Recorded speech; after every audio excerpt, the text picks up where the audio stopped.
Salve progressistas, eu sou o Clayson. O Brasil vive um momento muito complicado, talvez o pior momento da sua história política desde a redemocratização, desde o fim da ditadura militar.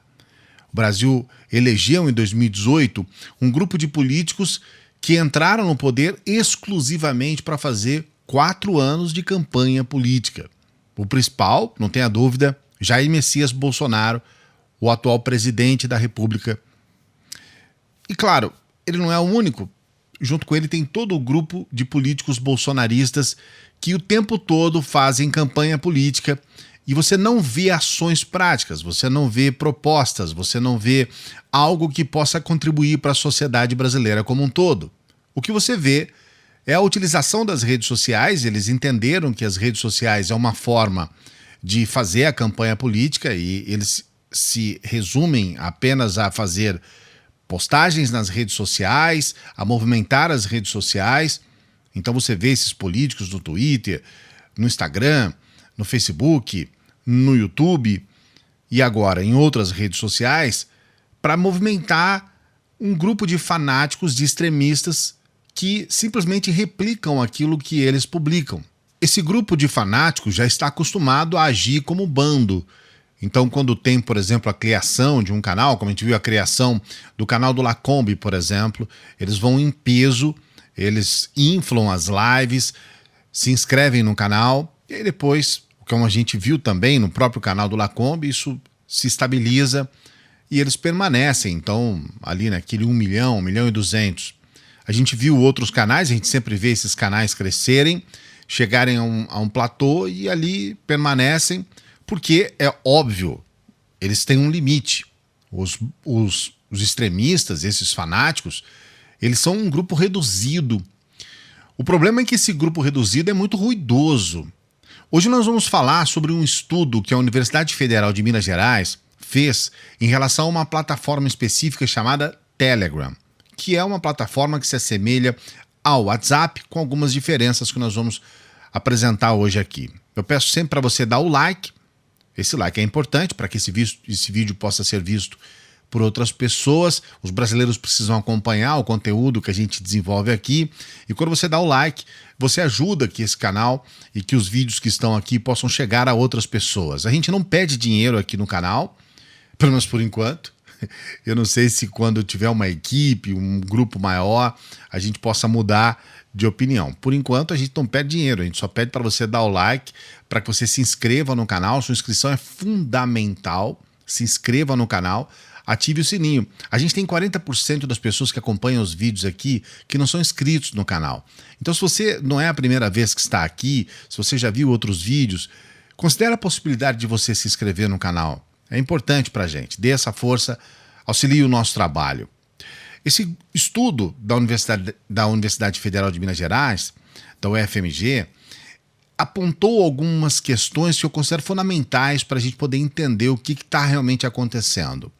Quando o Trump ele saiu, ele foi, vamos colocar, expulso do Facebook e do Twitter em função da insistência em divulgar notícias falsas, em tentar movimentar uma situação que acabou indo por um extremo, que foi a invasão do Capitólio, que foi aquela situação extremamente lamentável para os americanos, eu acredito para o mundo, porque o mundo viu algo que é um péssimo exemplo, que de alguma forma acaba empoderando extremistas em todas as partes.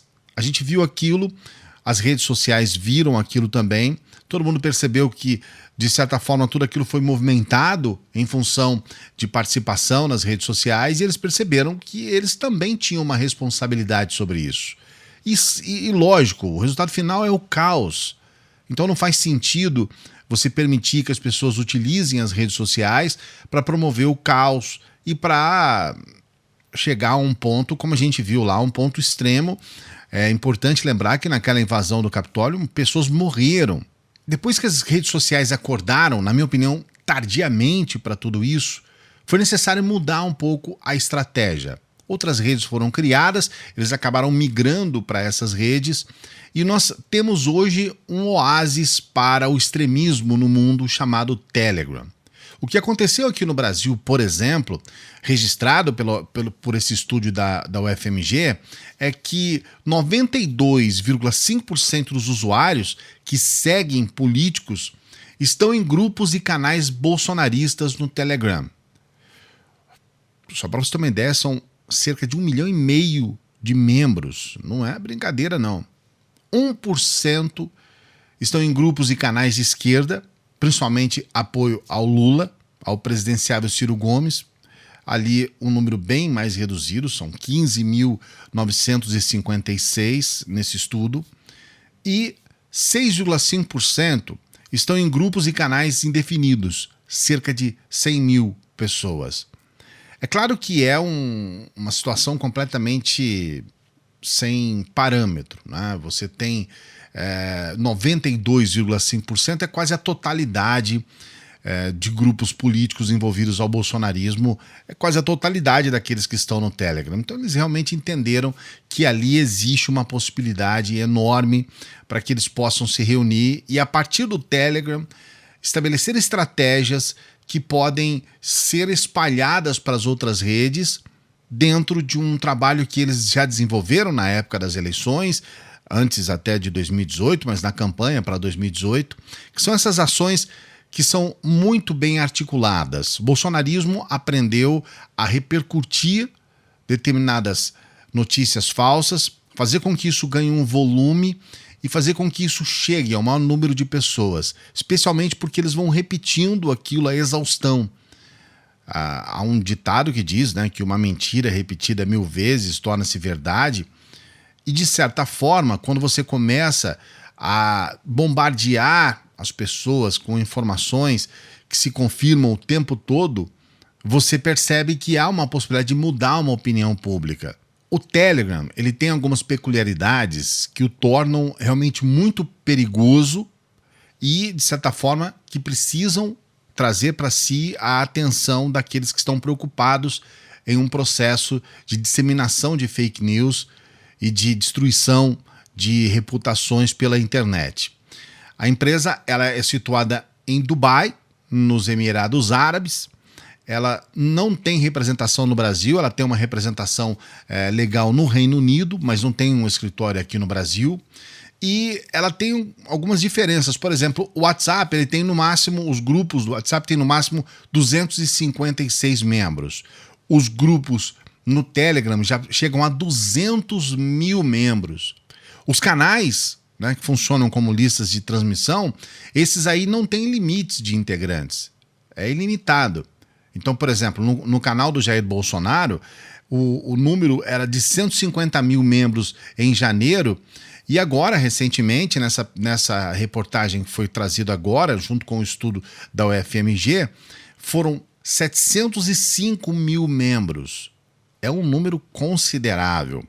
Só para você ter uma ideia, o Telegram ele facilita essa disseminação de mensagens para grupos enormes, e também esses dados mostram que o aplicativo pode ser bastante explorado nas campanhas de desinformação em 2022, segundo palavras, inclusive, do Fabrício Benevuto, ele que é professor de ciência da computação da UFMG e é coordenador desse estudo, e ele diz que, além do que já foi confirmado em relação aos perigos do Telegram, o estudo que foi detectado que uma grande parte desse conteúdo que está lá vai para o WhatsApp, vai para as outras redes sociais. Então há um comportamento. Nesse estudo foi levantado até abril desse ano, 2021, que os principais canais políticos, os canais políticos com o maior número de inscritos, após o Jair Bolsonaro fazer uma propaganda do seu canal, do Telegram, inclusive no Twitter, são o grupo do próprio presidente, Jair Bolsonaro, esse é o maior de todos, do Alan dos Santos, que é um sujeito ligado a um canal aqui do YouTube, né, o Terça Livre, que é apontado como um dos membros do chamado Gabinete do Ódio, que é um sujeito que está sendo investigado nos inquéritos da fake news, os inquéritos dos chamados atos antidemocráticos. Um sujeito que agora, recentemente, ainda nessa semana, colocou uma informação de que o desmaio de um jogador, o Eriksen, né, um jogador que estava participando da Eurocopa, foi em função do fato dele ter tomado vacina, e ele sequer tomou vacina. O Alan dos Santos até falou qual a vacina que ele tinha tomado, uma mentira escabrosa que ele não apagou, inclusive até agora. As pessoas pediram para o Twitter para que pudesse pelo menos notificar as pessoas para que não entrassem de forma desavisada ali, para não serem enganadas. O Alan é o segundo, depois dele a deputada Carla Zambelli, o canal Jair Bolsonaro, se chama Canal Jair Bolsonaro Eu Apoio, o do senador Flávio Bolsonaro, do influenciador bolsonarista o Bernardo Kister, do deputado Eduardo Bolsonaro, do vereador Carlos Bolsonaro, e também tem dois grupos, Eu Sou de Direita e o grupo Exército do Bolsonaro. Entre esses grupos, com maior volume de mensagens, estão então o Bolsonaro presidente, tem também o Direita Rio de Janeiro, Revista Direita BR e Deus Acima de Todos.com, também contra a censura. O Telegram ele tem um problema, ele permite o uso de robôs, então ele tem contas automatizadas, essas contas são usadas para dar boas-vindas para novos inscritos em canais e também em grupos, mas há indício também de uso de automação não autorizada. Esse estudo aponta contas que mandam um número enorme de mensagens, apesar de não terem a classificação oficial de robô pela plataforma.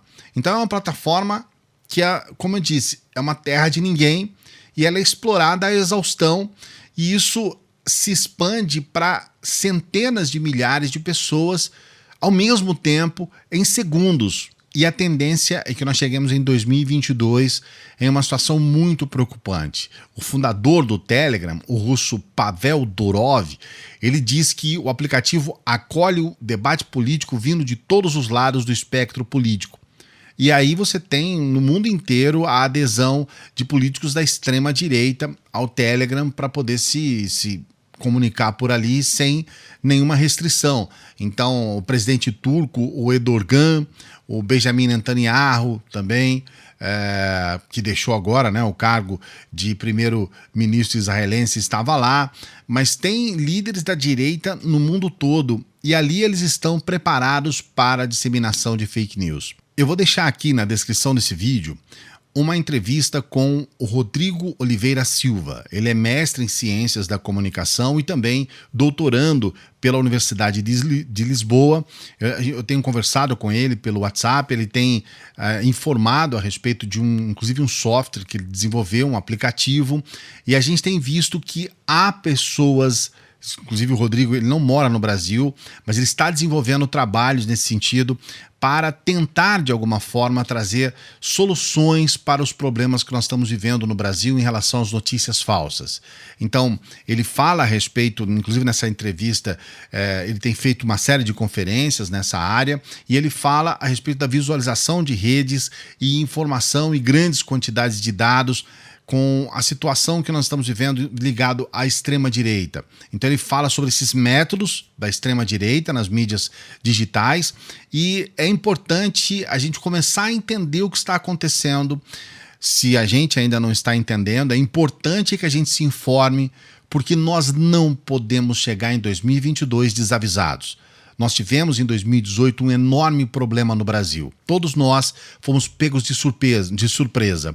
Um sujeito que era considerado uma piada, que ninguém acreditava que poderia chegar sequer entre os dois, né, sequer no segundo turno, e foi eleito presidente. Um sujeito que é completamente despreparado para ocupar o cargo de presidente, que está fazendo um estrago enorme, levando centenas de milhares de pessoas à morte, trazendo para o holofote político extremistas que estão colocando em risco a nossa democracia, instaurando caos na sociedade e que, de certa forma, não estão contribuindo em absolutamente nada que não seja para uma situação de piora das nossas instituições, da situação dos brasileiros. Estamos voltando ao mapa da fome, estamos tendo pessoas com enormes dificuldades. Você está vendo a situação que o Brasil está, com a inflação galopante, com uma série de situações completamente lamentáveis, a violência, a truculência, a falta de empatia.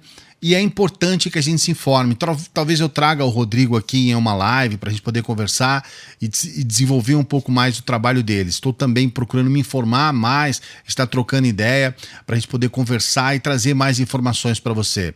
Fica esse alerta, fica também algumas dessas respostas, não é apenas a crítica, a gente quer trazer soluções. Então, pelo menos uma dessas soluções é a gente se movimentar para poder melhorar essa situação terrível que nós estamos vivendo. Lembrando que muitas das pessoas que recebem essas notícias falsas e essas narrativas criminosas, muitas delas são vítimas, são pessoas que não têm condições de discernimento para entender que estão sendo claramente enganadas. O que você acha a respeito disso? Coloque seu comentário aqui, não se esqueça, seu comentário é importante.